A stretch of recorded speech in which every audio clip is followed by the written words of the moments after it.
Today's topic is healthy food or fast food. You have only 2 minutes. Hello everyone, my name is Irgalieva Sanya. My subject is health. Scientists have proven proper nutrition helps to restore skin, vision, health, and the nerves and the normal weight. Hello, my name is Ainazam.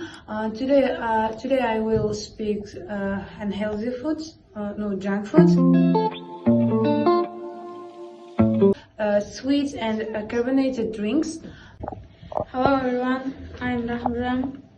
Fast food is really good for us because if we are in a hurry, we can buy it or cook it quickly.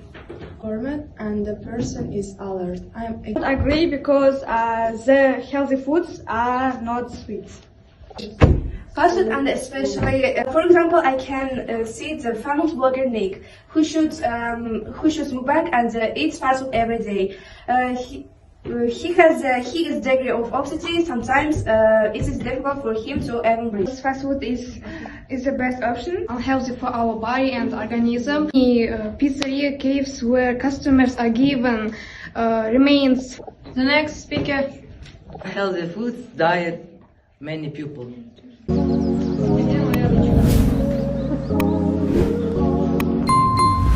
Arguments about the preparation of fast food and their harm and problems in the cave. I think we presented a lot of arguments and facts, and the opposite team presented a few facts. That's not true because we say that fast food is cheap and affordable, tasty and satisfying. Good, everybody was active actually. So this group called V12 was related benefits for organism and 5 facts about healthy food. This group called Donald talked about benefits of junk food and disagreed with another group. Winners are V12. Yes. Okay, thank you for all.